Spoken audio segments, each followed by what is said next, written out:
Yo, yo, yo, what is going on, my beautiful brothers and sisters, fellow radiators of love? My name is Jamal Pope, aka J Phoenix, and welcome to your weekly astrology horoscope, Cosmic Convergence, the final act. This is going to be your weekly astrology horoscope that's going to cover October 23rd through the 29th of 2024. Thank you so much for joining me here.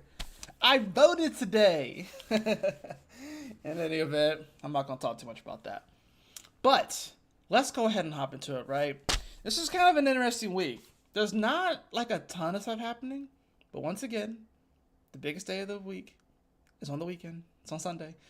And that's just been the trend lately. It's been the trend that the biggest days of the week astrologically are happening on the weekend, be it Saturday or Sunday. Maybe Monday, I've noticed that as well, but it does seem like the biggest days are happening on the weekend, which is interesting because that's usually when people are taking care of their errands, spending time with family, doing whatever it is that they do. It's their leisure time. For some people, not everybody, a lot of people work on the weekends, restaurant workers, retail workers, people are just hustling in general. But I've noticed that a lot of the major things have been happening on the weekend. This is going to be a very interesting week. Why? Well, this is, if you really think about it, we have this week, and then we have another week, and then the election's on that Tuesday following. So we're really close, and that's the weird thing about it. I know we talk about the election a lot, and people talk about politics a lot. A lot of people are tired of talking about politics, and I understand that. I get it. But there's a reason why it's so inflamed right now. There's a reason why so many eyes are always on the elections in America and the United States of America. There's always a reason why there's so many eyes on this, even outside of our country. It's because America plays a massive part in the world economy, in the world social sphere, the world social dynamic. America plays a massive role in that. So, of course, there are a lot of eyes on this election. And, of course, this election is, happening with the Pluto return of America. And Pluto, of course, will be coming back into Aquarius after the election day. Of course, I'm pretty convinced that we're not going to know who the winner is on that Tuesday evening. I think it's the 5th. I don't think we're going to know who the winner is. I think it's going to be much after that. Probably going to be like a week, 2 weeks. Shoot, we may not even know until January. That's how weird this is all going to get. So, but in any event, let's talk about it. The final act. So if you've been watching me for a while now, you know that I've been pretty much saying that from Leo to Scorpio season, it's almost going to be like a movie that's being played out in different acts, and each season was a different act. So Leo season was Act 1, Virgo was Act 2, Libra was Act 3, which we just ended, and now we are entering into what I call the final act of this particular arc of the story of humanity. Now, of course, I put the final act with a question mark at the end because, no, it's not the final act. It's not the final act. Things are going to continue to move forward. Things will continue to happen. Events will continue to happen. But I really do feel like for 2024, this period from Leo season to Scorpio season was integral and was so important to how things will continue to develop going into 2025. I really feel like the first half of the year prior to Leo season was really just the preparation for the second half of the year, which was going to be insane. And insane it has been. We've seen assassination attempts. We've seen freaking catastrophic storms that we haven't seen stuff like that before. We've seen all kinds of weird. We've seen all the things that are happening in the Middle East, right? With different bombings and stuff. We've seen multiple regimes fall. We've seen.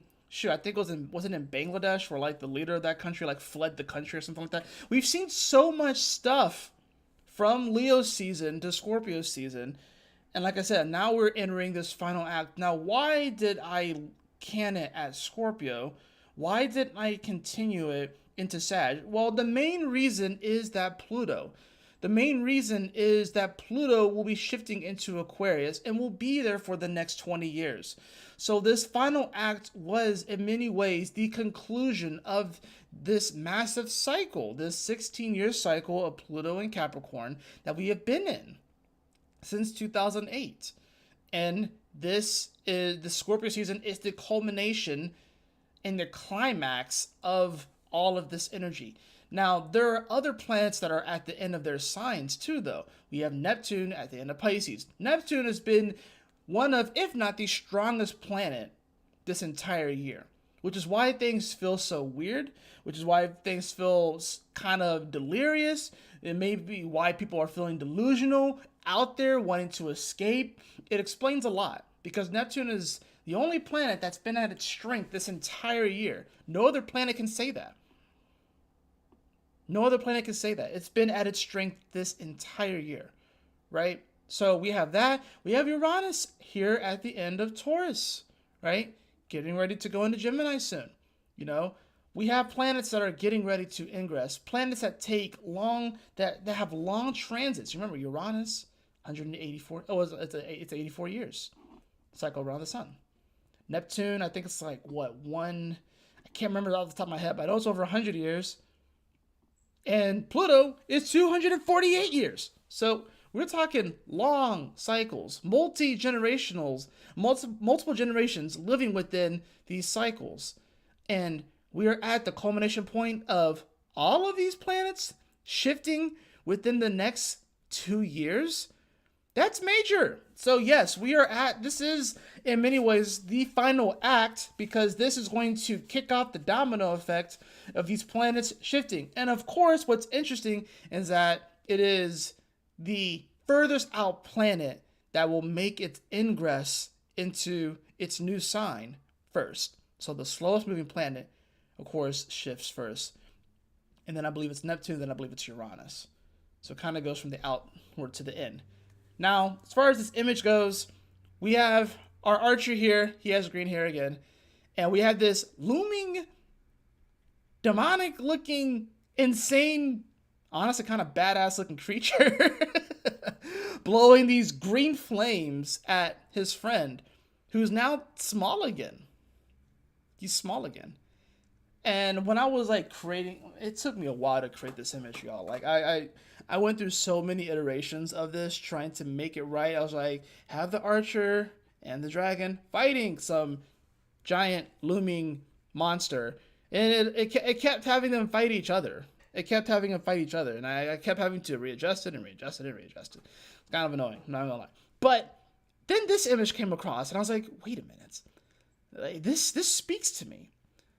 Because I feel like this Scorpio season, a lot of people are going to feel like they are going to kind of revert back in a sense. But I believe that this is kind of perfect going along with what Scorpio season is all about. It's the Phoenix Rising, right? It's the Phoenix Rising. It's the only sign that has multiple totems for it, although that's technically not true, but established totems, animals. You have the scorpion, right, that hides in its den and it crawls out when it needs to grab something, right? And then you have the eagle, of course, which soars majestically over all, but you can kind of have a bit of an ego because it's way up there and it can see so much, right? And then you have the dove, which is interesting enough. Generally, when you think of a dove, it's more refined. Most people have like the refined kind of look of this beautiful bird and stuff, and it's, the pearly white with like the olive branch, whatever like that, and it can represent purity in many ways. Despite the fact that pigeons are a kind of dove too, and pigeons are usually seen as dirty, nasty birds and stuff like that. So that's kind of the interesting thing about it. It's like there's a refinement to it, but at the same time, it's sort of like I don't mind like I don't mind kind of going to the depths, and I don't mind kind of pushing the boundaries a bit. And doves they're not worried about people. They go around people just fine. They're not fazed by them at all. But then you have the overarching theme, which is the Phoenix. It's the Phoenix Rising. It's the being reborn from the ashes. And that's what Scorpios do. I'm a Scorpio, so happy birthday, Scorpio. Happy birthday to all my fellow Scorpios. But that's what we do. We have a tendency to, we'll build things up, then we'll burn it to the ground, and then we try to be reborn from the ashes, right? Call myself Jay Phoenix. How many times have I redone my channel? Like, I started off as Moment Seekers, and then I moved to Colorado, and then I did WeTube, and then I came back from Colorado, and then I became Aquarian Adepts, and then I went from Aquarian Adepts to Astro Phoenix, and then I dropped the Astro and just did J Phoenix. So like, this is something that it just happens, right? I feel like this Scorpio season is going to be about how we are going to be coming up against what we assume to be large, dark, looming monsters that are probably not as scary as we think they are.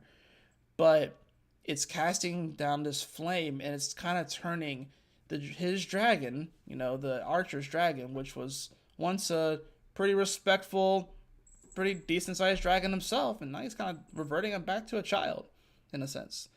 And I feel like a lot of people are going to probably be kind of feeling like that. I think this is going to give us an opportunity, similar to Virgo season, but not quite the same, of going back to the drawing board in a sense and recalibrating. But I think it's going to be, of course, Scorpio does it in a more extreme way than Virgo does, because Scorpio will just tear it all down and try to rebuild it all. I think that this is going to be a season where, like I said, we're going to be coming up against situations and circumstances that are going to seem much more dark and looming than they actually are. And we actually have a lot more power than we give ourselves credit. But there is going to be this sense of reversion or going back, despite the fact, of course, that we do have this Pluto finishing up. And I think that's what it is. Even though Pluto is direct and is coming forward, there's still going to be this feeling of like, we have to tie up a lot of these loose ends. We have to finish up some of these things, some of these themes with the whole Pluto finishing up in Capricorn. And it is going to seem daunting. It's going to seem like a lot, but it's nothing that you can't handle. And I think that's just something that we have to remember with these weird and strange times that we are in, is that, we can always, this is what Scorpio teaches, you can always be reborn from the ashes.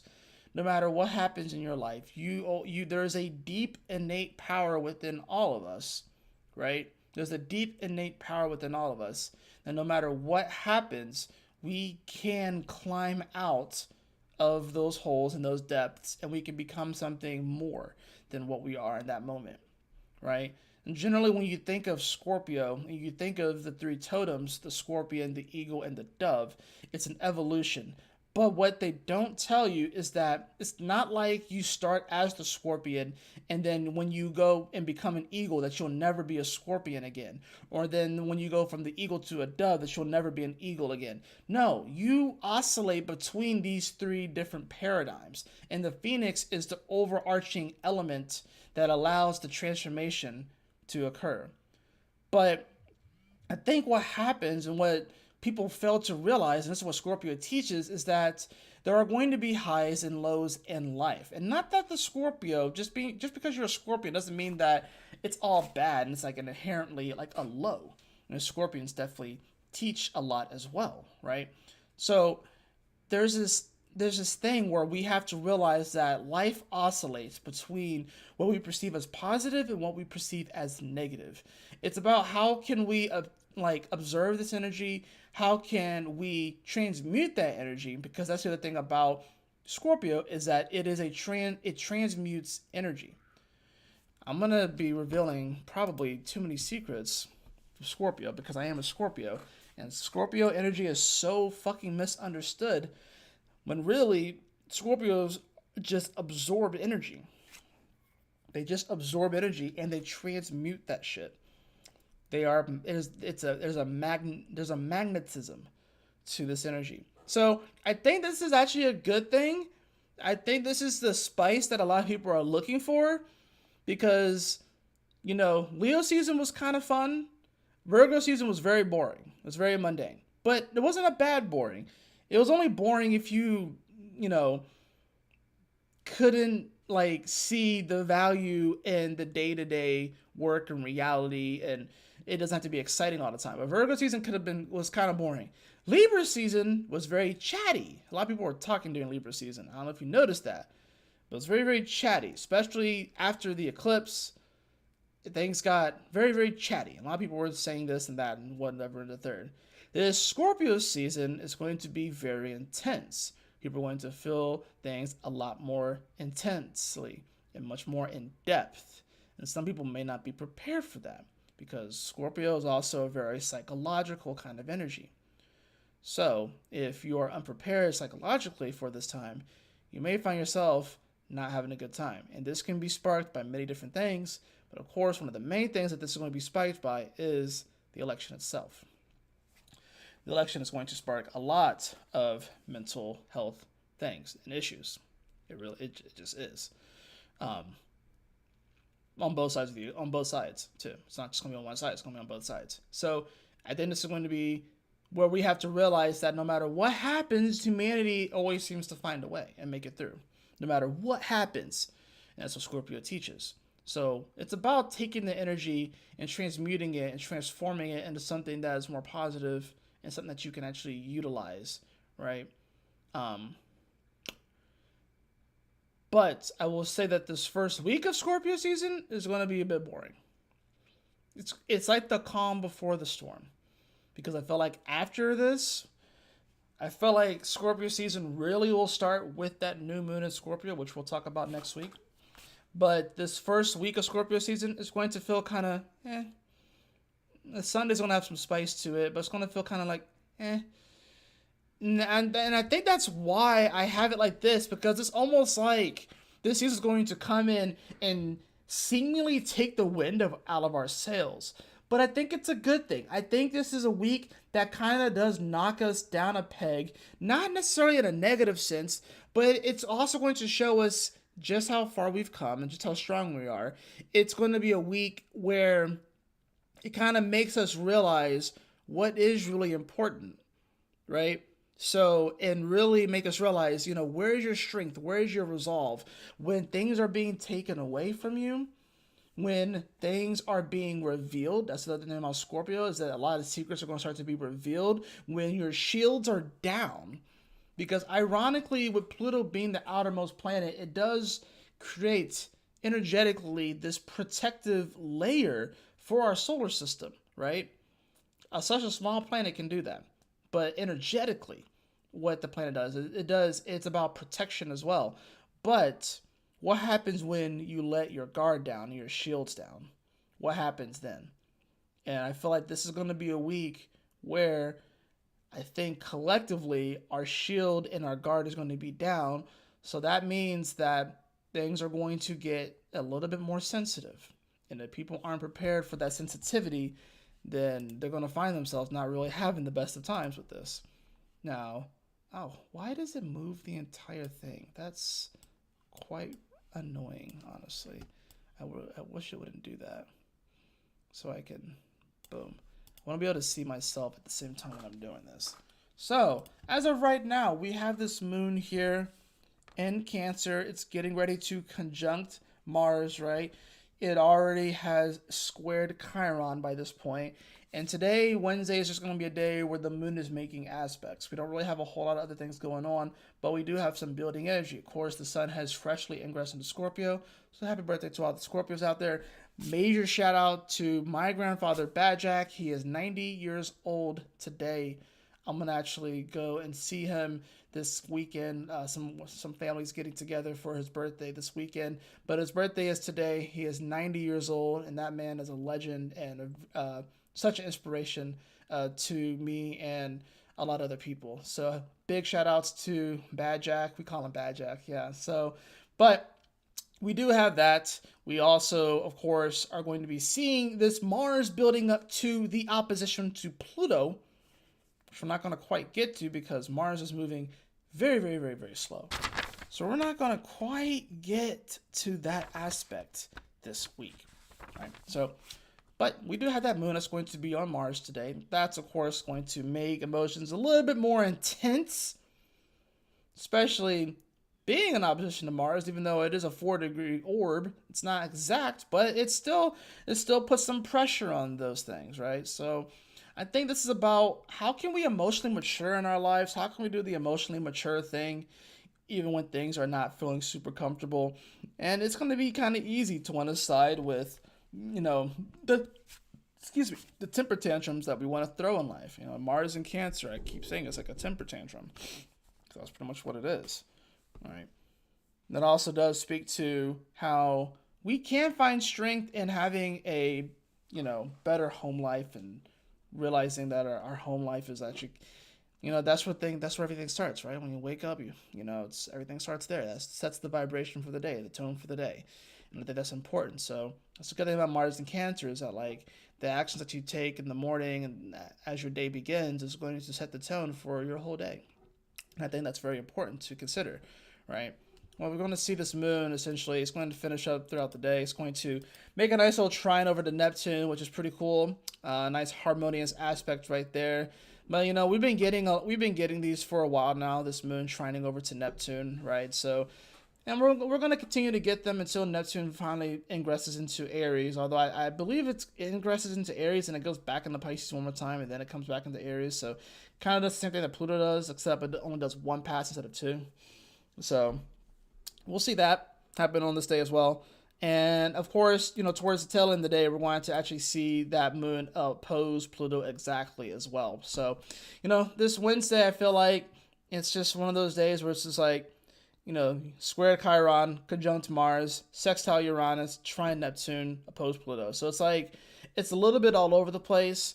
And even some of the positive aspects that it makes, like a sextile to Uranus, we got to remember that Uranus is in its fall position in Taurus and it's retrograde.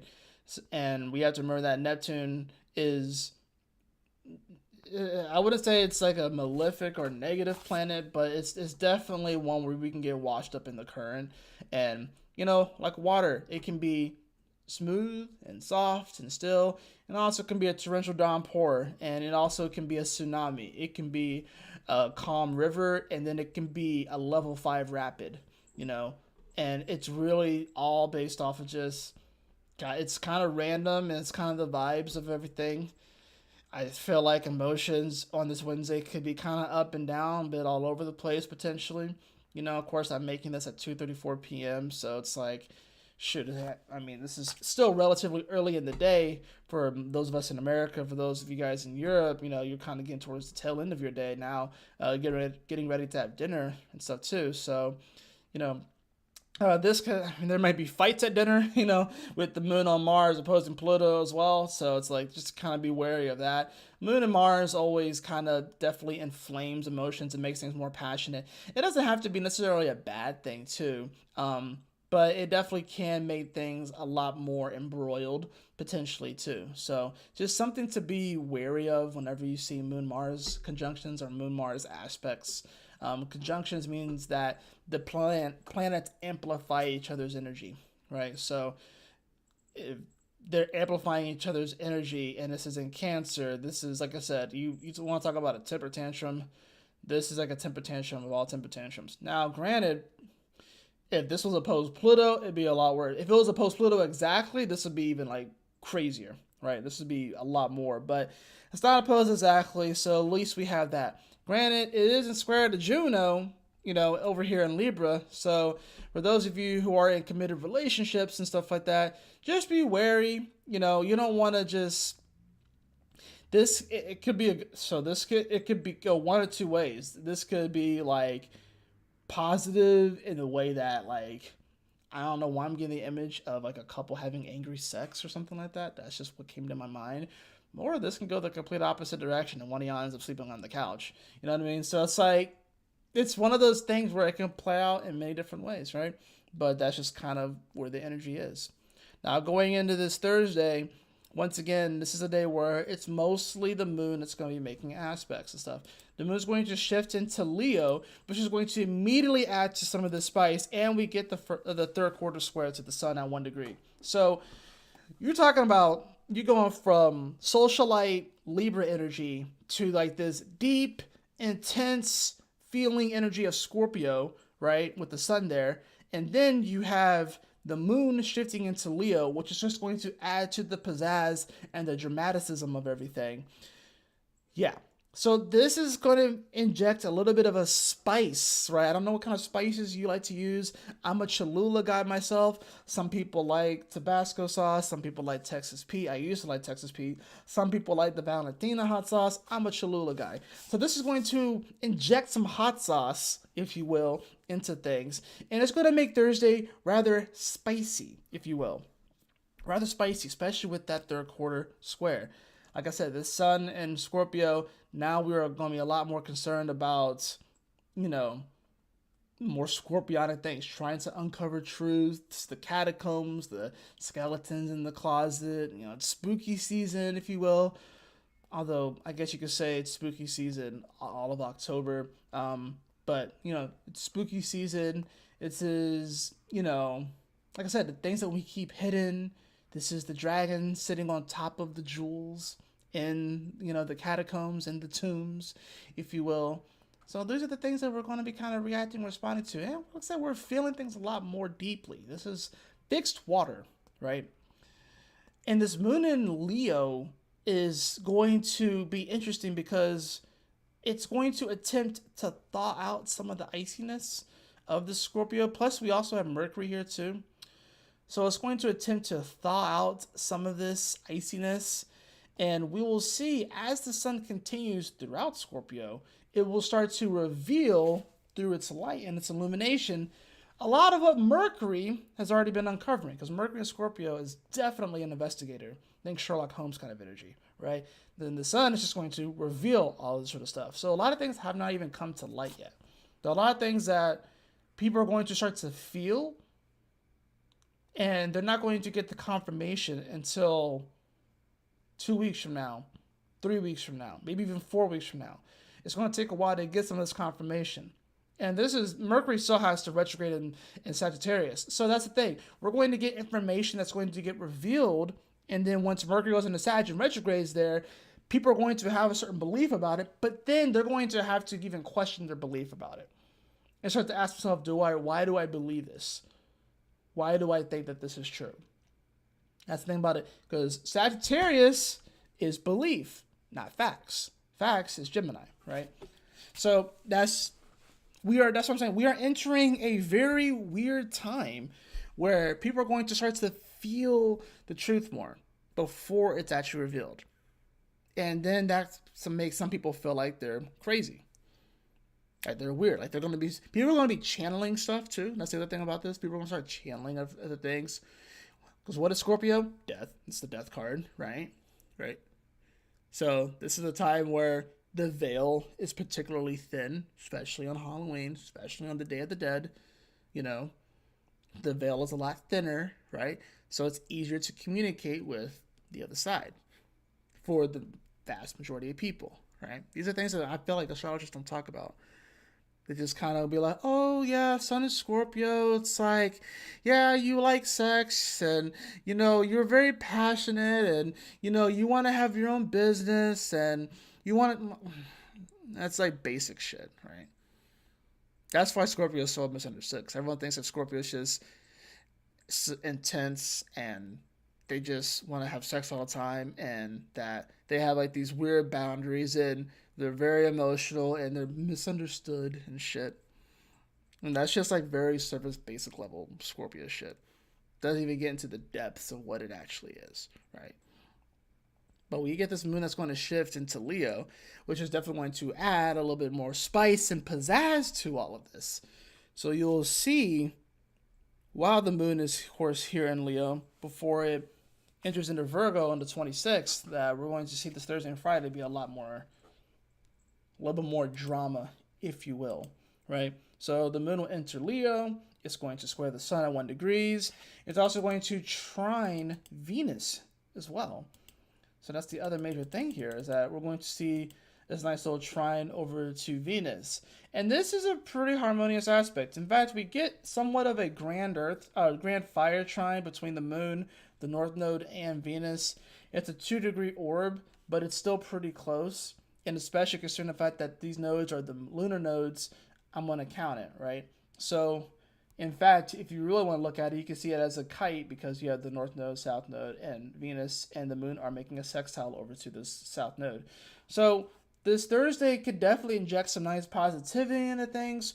Where, of course, this Moon and Leo, it's like, we're wanting to feel alive, right? That's the thing about it. It's like we want to feel alive. We want to feel like there's something there, right?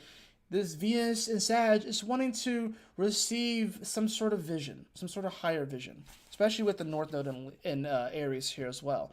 So I think that's what this can be a great day to, be inspired, to be motivated, to kind of feel like there's some sort of purpose, to, you know, to seek some sort of higher purpose, if you will, seek a broader perspective on things as well. It could be good for that. What's interesting too, of course, that we do have Mars that's also going to be in sextile to Uranus. So that's kind of the interesting thing about this is that this is another, of course, it's a harmonious aspect. Generally, sextiles are positive, right?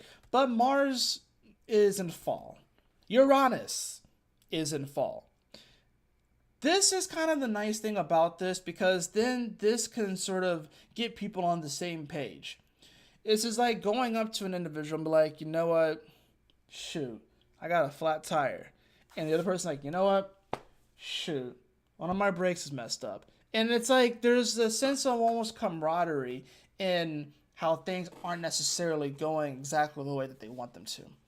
And I think a day like this Thursday, with the Moon in Leo injecting some positive energy here, with a grand fire trine, making the trine over to Venus, which Venus is all about relationships, there can be some nice camaraderie that can be built here by realizing that we're not so much more different than we realize.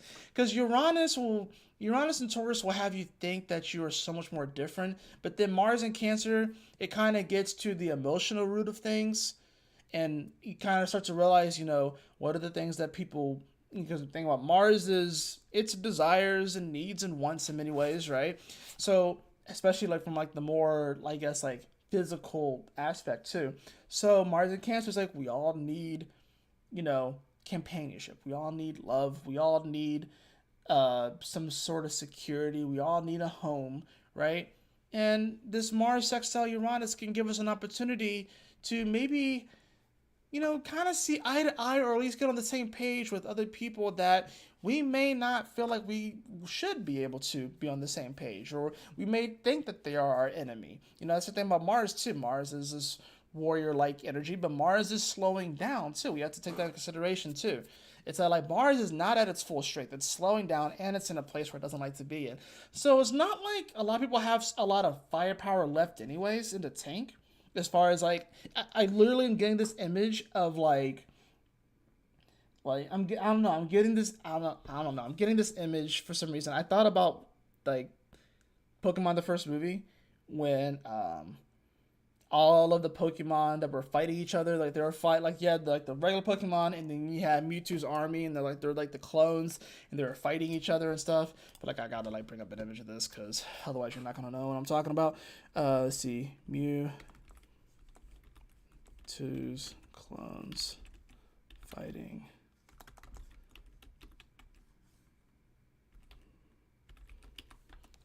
Let's see, images.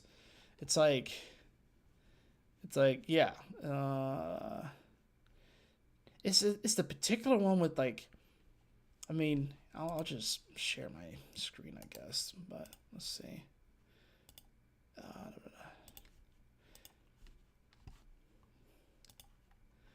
Yeah, it's like So you have like his army going up against like the regular Pokemon, whatever like that. And there's this particular scene where it's like the Pikachu's, right? Clone Pikachu versus Pikachu, and it's like they were like punching each other and stuff like that. Where's that? Ah, come on. That's kind of it right there. Dang it! I want to get like a better image of it. It's like, well, I spelled Pikachu wrong right here first. That probably. Well, that's someone's drawing of it, which is kind of what it is. Like, it's like they're both crying. They both don't necessarily want to do this, and they have little gas in the tank, and they're just like, Because I know Ash's Pikachu essentially was the one that's like, I'm not gonna fight you, and the clone Pikachu's like, you gotta fight me, and they're just like, he's just like smacking them across the face essentially like that. I feel like that's what we're kind of doing. It's almost like we're not even fighting at 100%. Some people, and they're fighting this perceived enemy, and it's just sort of like they're like throwing punches and they're missing like every other one essentially. And I think that's kind of what it feels like. And it's just sort of like this Mars Uranus sextile is sort of like, okay, let's stop. Let's just stop for a second. We're both crying. We're both clearly upset, right? We're both clearly upset. And this isn't accomplishing anything, right? This isn't going anywhere. This isn't accomplishing anything. And I think that's just something that, we have to, let's see, say, all right. And that's just something that we have to consider here. It's like, people, what are people fighting for? What's being accomplished?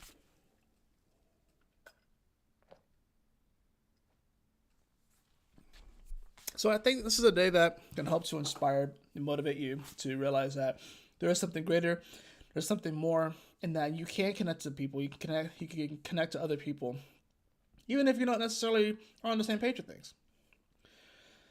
And notice how these are in Taurus and Cancer as well, in the fire signs. This has nothing really to do with politics. It has everything to do with the basic necessities with the Taurus energy and the basic emotional necessities with Cancer.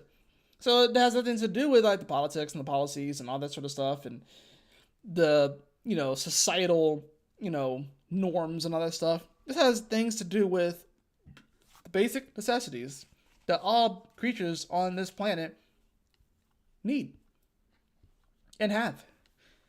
And that's where our commonality lies, right? And I think that's something that we just need to consider on this Thursday, that's what's really important here.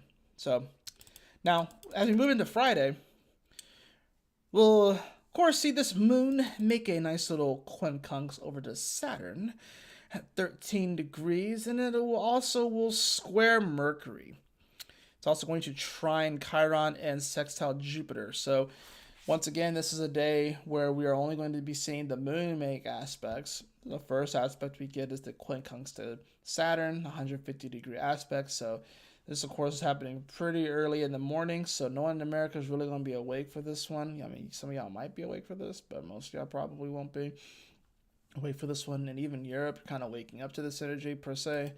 Then we're going to see this moon is going to move into a square with Mercury. This is the one that's going to pretty much set the tone for the day. And this is the interesting one here, of course, because Mercury in Scorpio is, like I said, it's the investigator, but that moon in Leo is going to be like, yeah, but I want it to feel this way. I want it to be this way. And Mercury is going to be like, well, the fact of the matter is that these are the things that are being hidden from you. These are the hidden truths. These are the darker truths, that are being hidden. And the moon Leo's like, no, this is when people can emotionally bypass, This is when people can emotionally bypass what may seem as logical with that Mercury in Scorpio. And instead just want to just feel good and feel better and just, screw it, whatever. I don't want to look at that. I don't want to think about that. I'd rather just feel good and feel happy and stuff. And I think there's something that can be said for like, I guess vibrationally, not just constantly looking at stuff that's going to bring your vibe down. Not that Scorpio just brings your vibe down. But I think Mercury and Scorpio, it's definitely, people are speaking from a deeper, more intimate place. And I think you have to really pay attention to it because it's not surface level. But this moon in Leo is going to be like, oh, it's going to feel like Mercury's dragging it down. It's dragging it down. Like, this Friday is going to... People are really going to be on Fridays like, oh, this is just dragging my vibe down. People are going to be really clamoring to get out of work early on Friday. Like, really clamoring to get out of work early on Friday. Because it's Scorpio season, right? And the moon is going to be in Leo for this Friday evening, going into Saturday. So, coming off of a grand fire trine. So, this Friday is definitely going to be a Friday where people are going to be partying. Like, I can definitely see that, right? just, kind of one of those interesting days, interesting energies, if you will. So, we'll be emotionally reacting and responding more to like Leo like things, creativity, passion, love. But this Mercury and Scorpio is going to be kind of bringing up some deeper conversations that need to be had. And it's going to be whether or not it's like, can we accept these things? Can we embrace them? Can we include them in our reality? Or are we going to just emotionally bypass them and just kind of skirt by them and not actually address these things and then just suppress it?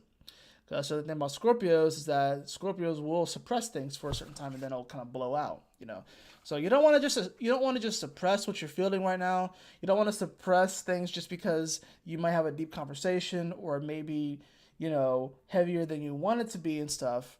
You have to be able to confront things head on. At the same time, though, this moon can teach this Mercury to lighten up and to not be. It doesn't always have to be so deep. That's the funny thing about Scorpios. Everything's like, oh, there's a deeper reason for everything. And that's like Scorpio's motto. Like, there's a deeper reason. There's a deeper reason. There's a deeper reason. And this moon Leo's like, it doesn't have to always be a deeper reason. Not always. But Scorpio's like, are you sure? And Leo's like, yeah, I'm sure. So we gotta learn how to find that balance between those energies. We have to learn how to find that balance there. So now as we move forward, we are going to see it make a nice little trine over to Chiron here at 20 degrees. And then, of course, it is sextiling Jupiter at the same time. So we have like a nice little harmonic of the 20 degrees. Mars, of course, is still in sextile to this Uranus. So we got like a nice little train of energy right here from Aries all the way to Leo, right? And this moon in Leo can help us to, the trine over to Chiron. This can help us, deal with aspects of our past that may hurt. It can help us to deal with the scars and the woundings or the imperfections that we may see in our life. And, it can, especially with the sextile over to Jupiter too, it can show us, that there are possibilities. Now, of course, Jupiter retrograde in Gemini is not necessarily easy, and it's a much more of a contracting energy instead of an expansive energy. But I think this is about, kind of seeing what's already there, Chiron. So it can give us an opportunity to, really love and appreciate and even be creative with our Chiron issues. Be creative with, our scars in our life and, not letting those things just take over and dominate us, but to actually like see them as a source of strength. That's really what this can be about. It's like see it as a source of strength instead of a source of pain. It's about, especially with the Sun in Scorpio now, helping to kind of transmute energy. This is the perfect time to take those things that may have seen as a source of pain and transmute it into something that is a source of strength. So that's this whole Friday. I think it's an interesting day. It's kind of similar to Wednesday as far as the energy kind of being up and down a little bit, but I think that Friday can be positive, like very positive if you allow it to be, right? If you allow it to be. But I also can see a lot of potential frustrations if people aren't willing to, accept and embrace the Chiron issues and to learn the lessons from those Chiron issues, because Chiron is also a teacher. We forget about that. And sometimes we don't learn our lessons. Sometimes we have to keep going through the same lesson over and over and over again. But, that's life, and we all don't necessarily get everything on the first try. Some things take multiple attempts, and that's perfectly okay. I think that's something that we had to just learn how to be okay with that. So as we move on into Saturday, we're going to see this moon make the square over to Uranus here at 26 degrees. Of course, this is happening rather early in the morning, so we're not necessarily talk about it too much. In Europe, you guys will be waking up to this energy, or this will be like kind of like, the defining moment, I guess, of your day, which would be kind of interesting too, where this square can maybe bring up some tensions when it comes to the things that people hold dear and close to their hearts, especially from like more an emotional standpoint. And then Uranus and Taurus, about all these different groups of people and their values.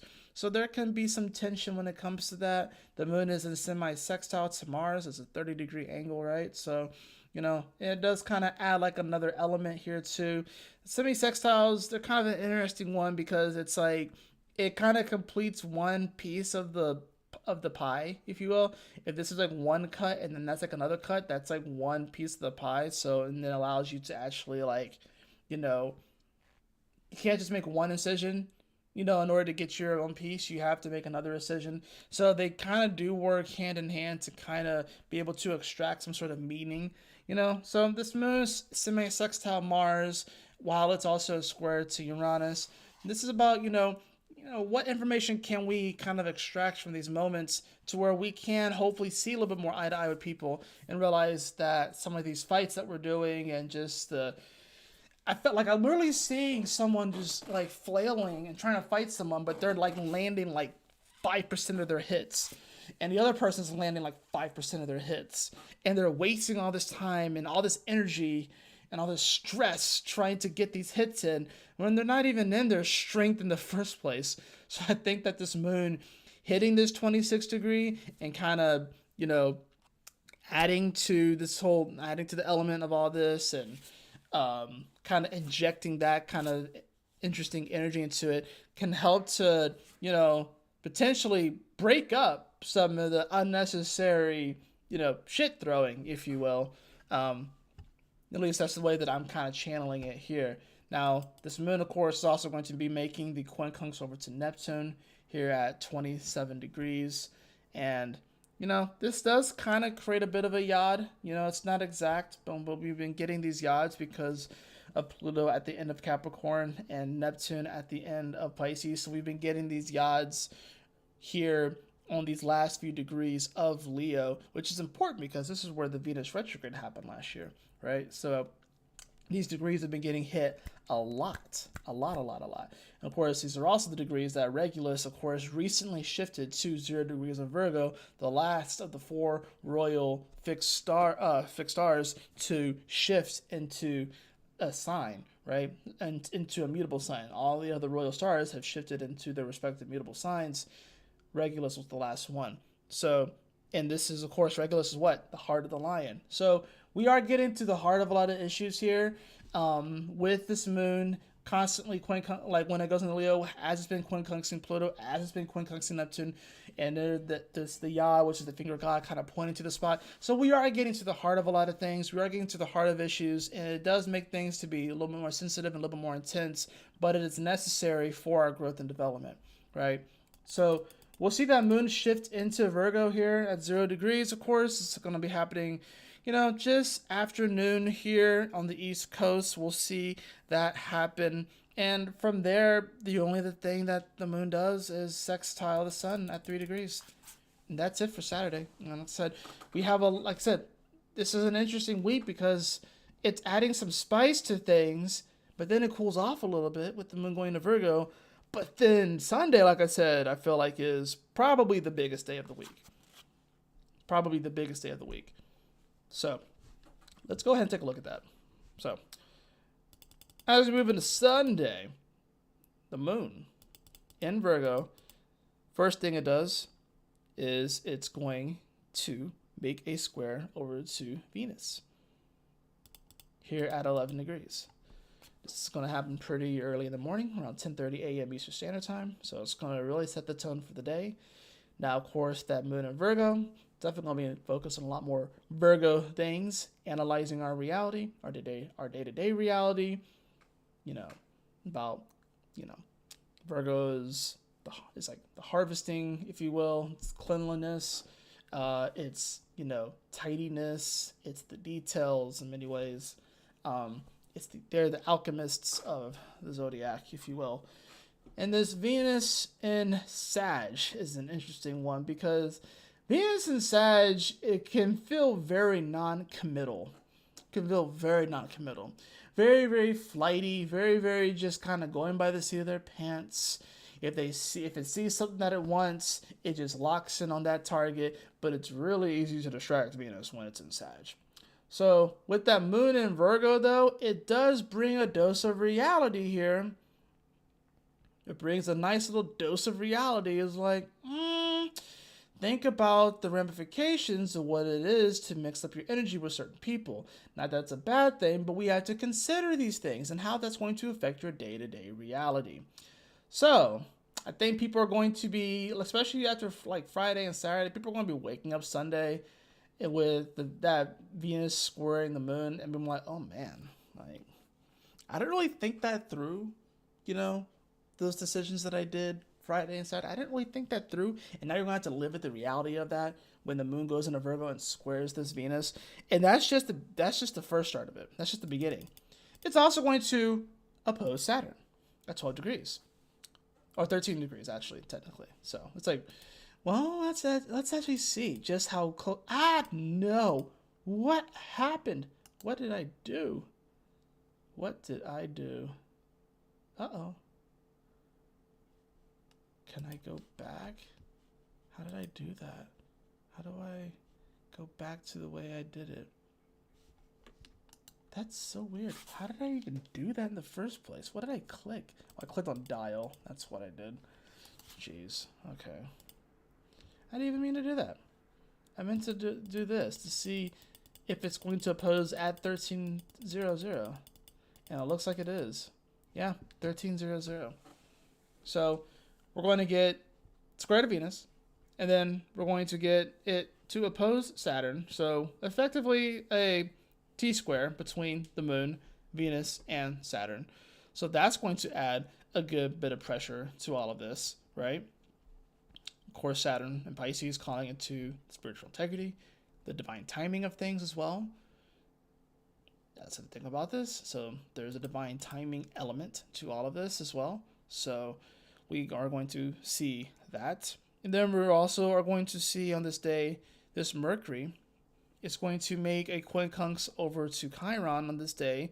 And it also does quincunx Jupiter. So we do get a yod here as well. Now, that's a little bit earlier in the day, but it still is going to continue throughout the day. So we have the moon opposed Saturn, while Mercury is in quincunx to Chiron and Jupiter. And then we also are going to see Mars hit 27 degrees, and it's going to start to make a trine over to Neptune as well. So definitely a lot here on this day. Like I said, moon squaring Venus. That's already where Venus is like very, very flighty, very much so like wants something that's shiny. It's much more focused on the big picture. It's not really focused on the details. But the moon and Virgo's like you gotta think about the details. You gotta feel about the details. You can't just disregard them. You know, you can't just go for what looks shiny and fun and beautiful. You gotta consider how is this going to affect your day-to-day reality. Is it going to shift it? Probably, because that moon's going to oppose Saturn, and it's going to be like this hard check from reality and this hard check from God. But like, yo, we have to consider these things.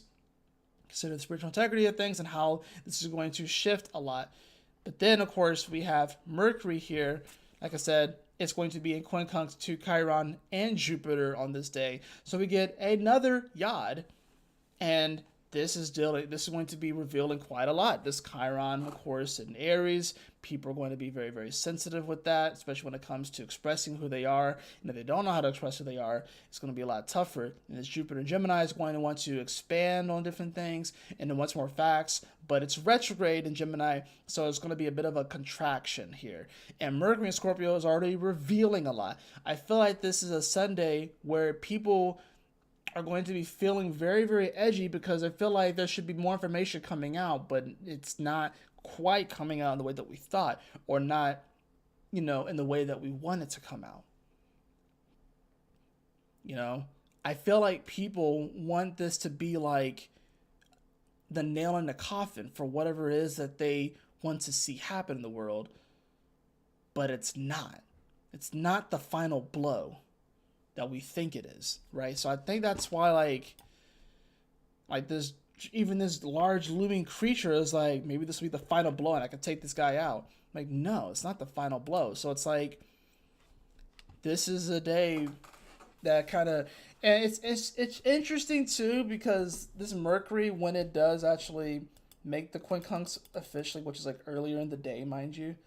So it's really more of like a Saturday going into Sunday kind of deal.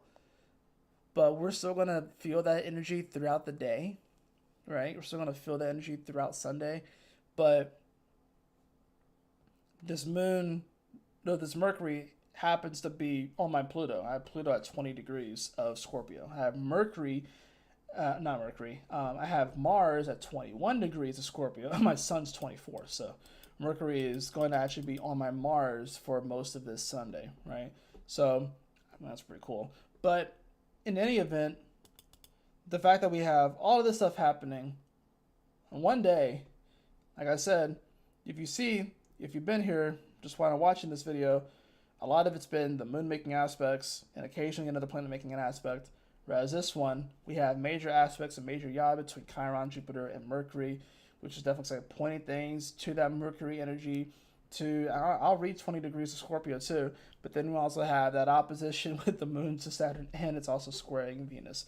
So it definitely puts a lot of pressure on this day. Now, the nice thing is that we do have Mars that's trining Neptune, but once again, Mars is still in its fall position. It's still not feeling strong. It's still moving by rather slowly. It's getting ready to oppose Pluto, and it's trining Neptune, which is the strongest planet in the zodiac right now.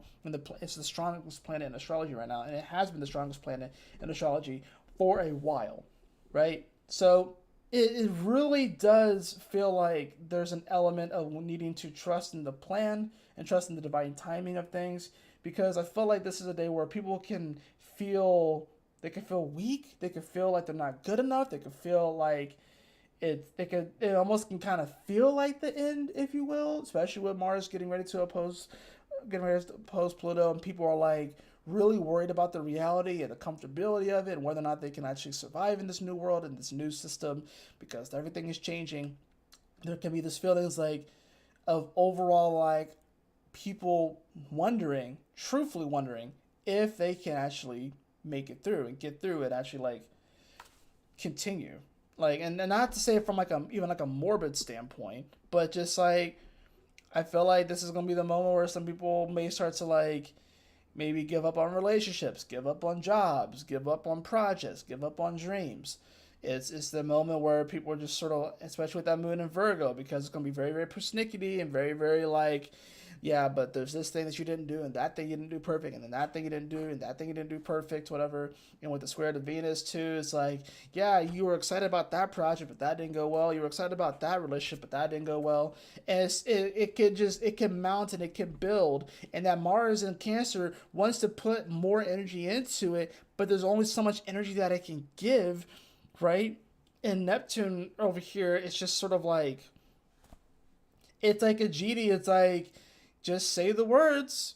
And Mars is like, I don't even know if I have the energy to.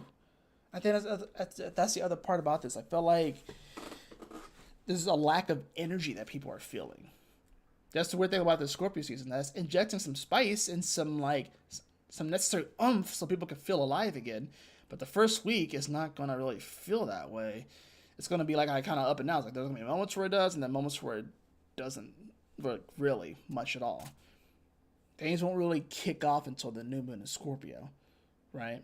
So I think Sunday is a day to really pay attention to. I think it's a day that it's going to be probably the most important. And, might as well, right, be the Sabian symbol for 20 degrees of Scorpio. So let's go ahead and take a look at that. Let's see. I've read this degree before because I read it when I was looking up the symbols for all of my planets. So I have read this one before. So, obeying their conscience, a soldier resists orders. The symbol shows someone whose conscience stops them from following a certain course of action, staying with the project or relationship when they rather leave, or someone not prepared to compromise their values to do something that society says they must do. What did I just say? I literally just said that people are going to want to throw in the towel and leave things. I just said that. You may find yourself in situations where what you are expected to do is against your inner values, your conscious, or how you see your future unfolding. You may have to make the difficult choice between allegiance to duty or your own inner truth. True freedom can only be found when one faces situations with a sense of integrity and preparedness to face the consequences, be they positive or negative. Personal morality, doing what one's conscience dictates, longing for a return to a state of love and innocence, love that restrains, not following orders, going AWOL. Cowardice or lack of courage to act, not doing what is expected, going over the top in a wild and crazy way, freezing and confining emotions, tantrums. I just said this. People are going to be throwing tantrums, and people are going to, not listen to their inner voice and stuff. And people are going to want to throw in the towel on projects or relationships and stuff like that. You know, it's kind of both ways. It's interesting. So it's like, yeah, the symbol shows someone whose consciousness stops them from following a certain course of action, staying with the project or relationship when they rather leave, or someone not prepared to compromise their values to do something that society say they must do. So you really have to listen to your conscience and your inner voice. You have to listen to that. And I think that's the thing about this, that it's of course pointing to Mercury, the planet of communication, in Scorpio, which is definitely much more depth. It's much more, it's deeper. It's more psychological and stuff. So people that are not able to go to those places and have those deeper conversations with themselves and others are going to just follow blind orders and just march in lockstep with whatever they're being told, and it's going to go against their consciousness. But I also do feel that some people probably can't even hear their consciousness anymore. So some people probably can't hear their consciousness much anymore. So now let me oh, that's what I meant to do. Yeah.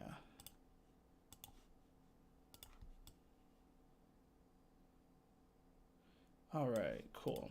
So as we shift throughout the day on Sunday, we will see, of course, Mercury start to come off of the yod. We'll see we'll see the moon here. It's not going to make any other aspects on this day. I don't think it actually will. So it just opposes Saturn, and that's pretty much it. And then going into Monday, we're going to see it, of course, make the quincunx of its Chiron here at 20 degrees, which means that it also is going to square Jupiter here at 20 degrees. It's going to happen pretty early in the day, right? And then we will see it make square Jupiter, make the aspect of the Chiron. It's going to trine over to Uranus, so we'll probably feel that one a little bit more, especially here at 26 degrees, kind of creating a nice little grand Earth trine. We've been getting these, even though it's not really like exact, but it's close enough. It's 3 degrees, and I usually give things like a 3-degree orb depending upon the planet and how powerful and how strong it is, and that gets importance and its influence. So for something like this, I kind of give it, so we'll see that trine over to Uranus, as it's also opposing Neptune here at 27 degrees, which these moon Neptune oppositions have been very, very interesting. It's been this moment where it's like people want to feel like their reality is something that it may not be, especially with the Neptune, that's like Wizard of Oz kind of energy. So, being overly attached, I would even say, to a reality that's not actually that, especially with the trine over to Uranus and Taurus, because all the fixed signs deal with attachments, so I think that's rather interesting energy right there, to have that grand Earth trine. We also are going to see probably the biggest transit of the day is actually going to be Venus, which is going to be in square to Saturn on this day. This happens early in the day. Now, of course, this has been kind of building for some time, right? But once again, with the square Venus and Sag, like I said, it's really much more focused on like the big picture things and wanting to be adored by a lot of people, and it's much more broad strokes. It's not really about the finer details and things, and definitely is much more concerned about the big, shiny, golden lottery ticket. But Saturn and Pisces is going to be like, well, what does that come with?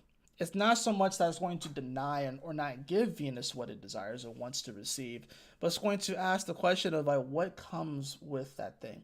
What comes with that certain experience that you want? What comes with that golden lottery ticket?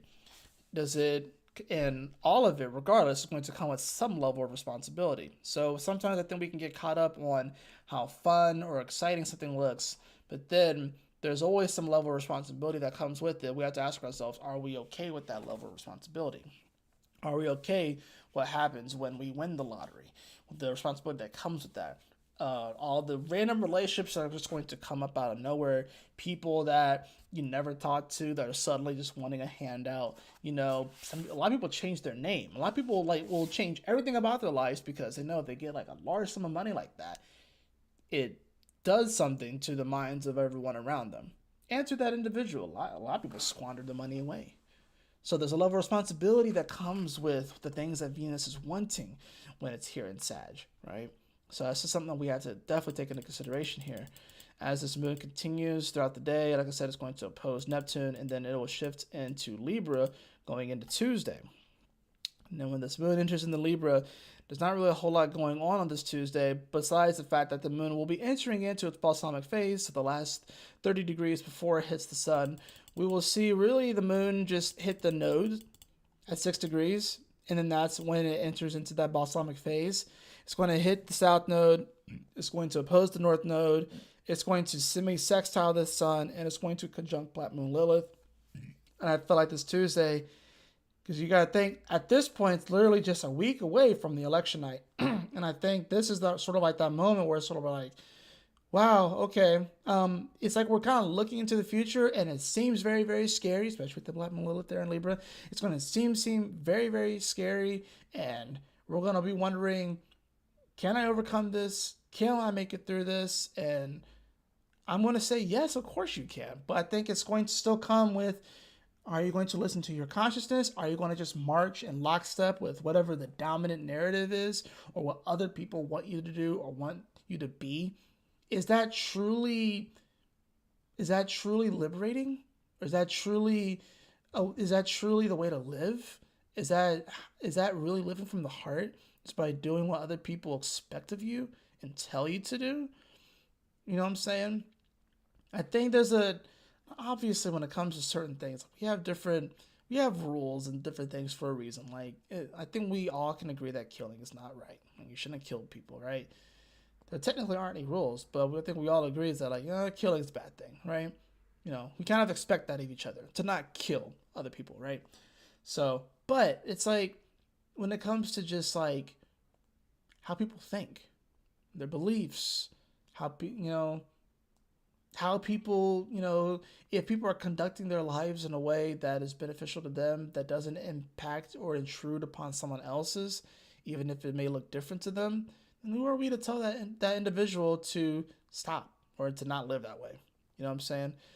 But it comes down to whether or not you can actually think for yourself, or if you're just going to honestly kind of just go about things and I'm not going to lie, a bit of a mindless kind of drone way.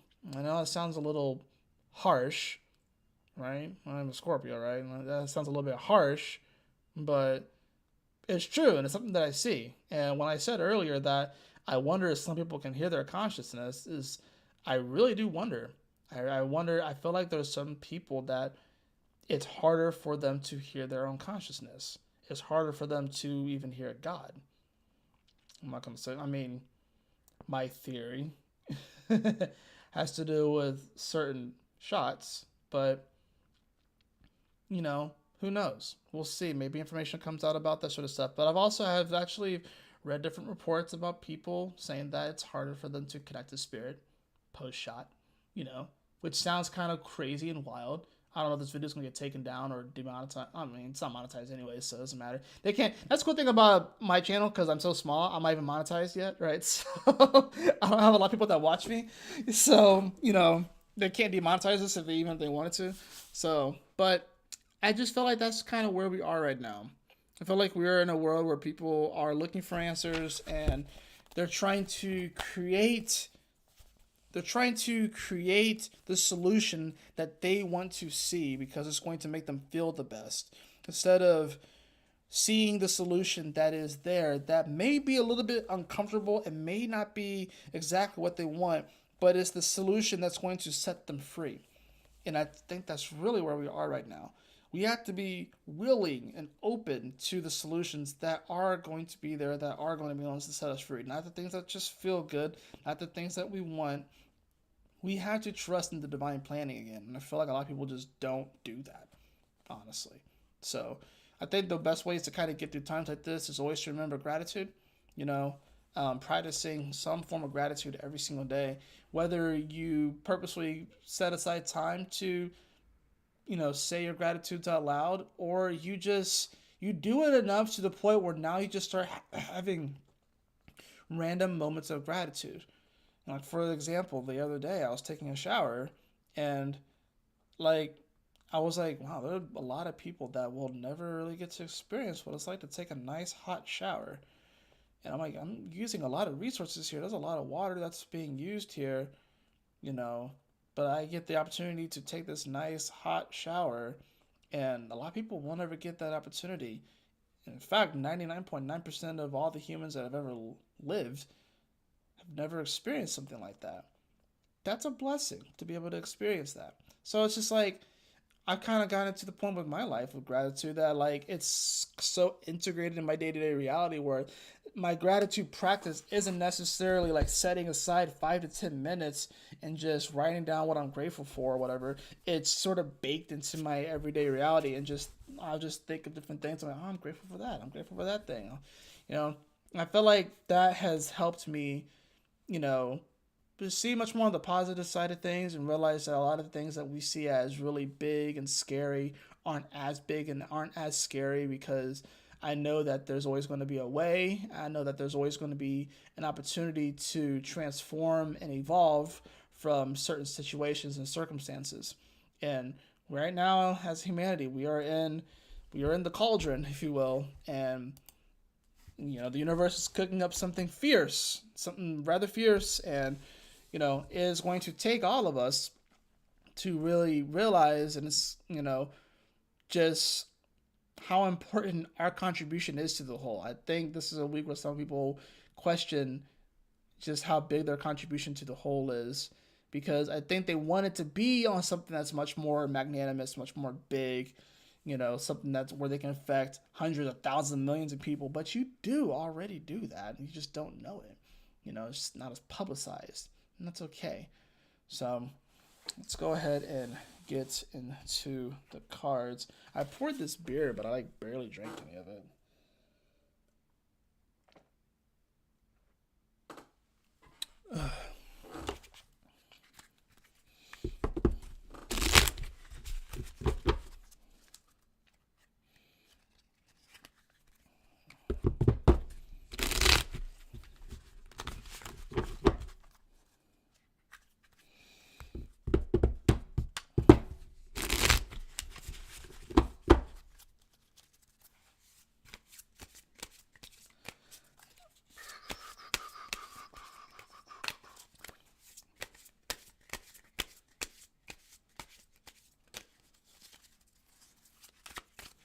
All right, let's see what we got for the cards today for this week of the 23rd through the 29th.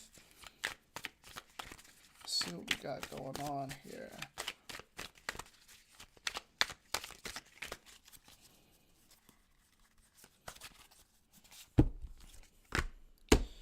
Yeah, I have the Five of Bows or the Five of Swords upright. What I like about this card is that it shows this individual looking into the mirror and seeing these different aspects of himself, and he's kind of like startled by it, if you will.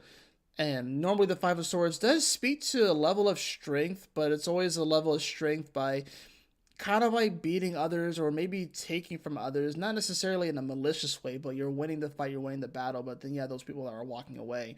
This is the one where it's sort of like, don't go into this week fighting yourself, because fighting yourself is like, you're already having to fight other people and fight against entities or trying to take control of your minds and shit like that. But there's no need to just fight against yourself.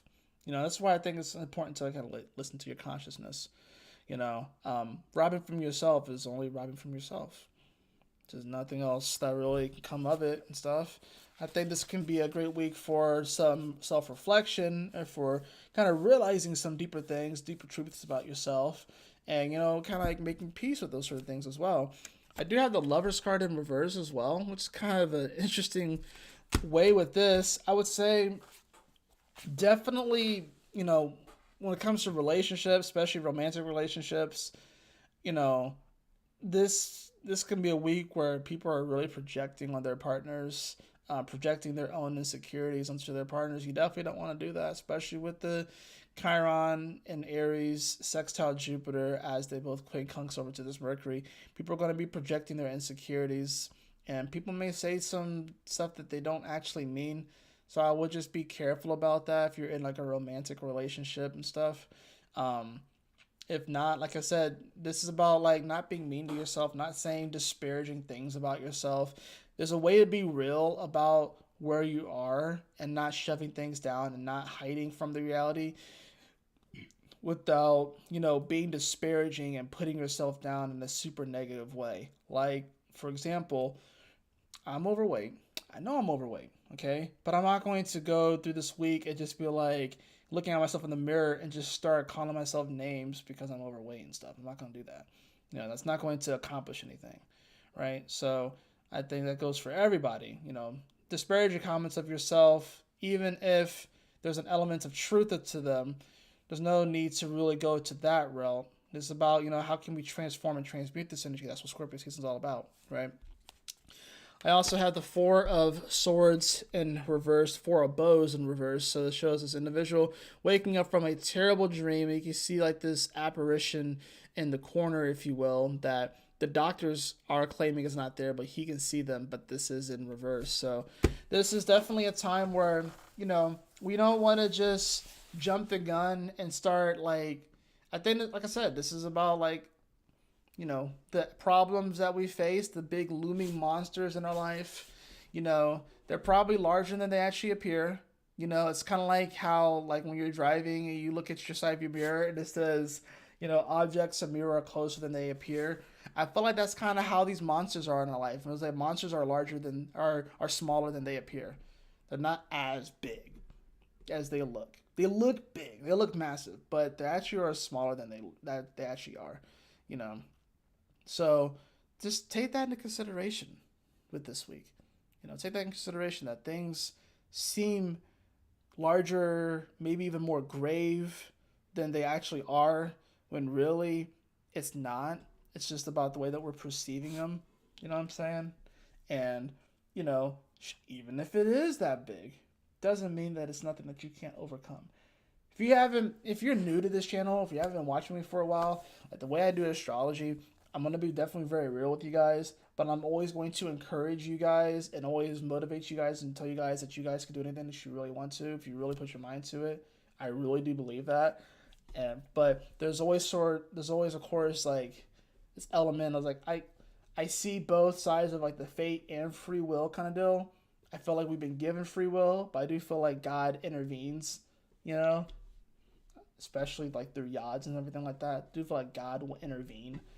But, I'm always going to encourage you to, you can overcome it. You can overcome those challenges. It may not seem like it in the moment. Trust me, it definitely does not seem like it in the moment. But you will overcome them. And you have made it through 100% of all your bad days. You made it through. So, Queen of Pentacles upright. This is about this inner strength that you have. I love this card. The Queen of Pentacles. She has this amazing, beautiful, majestic, strong bear behind her as well. And of course she has the cub there, and she is not scared of the bear at all. She is in her power and in her strength. This is about pulling from those deeper reservoirs of strength that we have and realizing that that's what's really important. And like I said, what is truly valuable to you, right? This is the Pentacles, so this is dealing with Earth, this is dealing with our values. What is truly valuable to you? That is where you need to go towards. Not necessarily listening to all the other people, listening to the projections of other people, or seeing the projections from other people. It's about, what about you? What do you care about? What do you want to do? And I'll give one more card. I do have the Knight of Pentacles in reverse. I felt like this is actually a time to kind of pick up steam. The Knight of Pentacles is normally, it's the knight that likes to take his time with things, likes to go up things at a little bit more of a methodical approach. But with this being in reverse, and it's the white buffalo, so that's a good omen too. But with it being in reverse, it's sort of like, act, do something. Don't just wait around. And I feel like that's the whole part of the Scorpio season. It's sort of like so many people have just been waiting around thinking that it's too late to do something, or they're not going to be good enough, or why, like, act, move, do something. It's an interesting way to read this card, but just juxtaposed against all these other cards, I'm getting this. The universe is just like, yo, just tell them, act, move, do something. That project that you want to do it. That relationship that you want to take to the next level, do it. Go for it. I know it seems weird, seems weird timing with all the retrograde planets, and it feels like the energy is kind of slowing down. And then Mars, which is all about us taking action, is moving very, very slow in Cancer. It's trying to get to Leo, but it's moving very, very slow. It's about to oppose Pluto, and we're about to come up on this new moon in Scorpio and stuff. Move, act, make the best of the energy that's here, instead of just waiting around and waiting for things to happen. If you really want positive change in your life, you gotta be the one to actually move the needle. No one's gonna move it for you. And the final card is the card of healing. I love that. This is gonna be a great week for healing. Could be a good week to go get a massage, to do something like that. Maybe go to a chiropractor or something. But this is the card of healing. Could definitely be very good for that. And that's what I have for you guys. So definitely appreciate you all joining me for this cosmic convergence. I trust that this message will assist you on your journey this week. Y'all take care, stay blessed, have a wonderful week, and I'll see you all for the next video. Peace.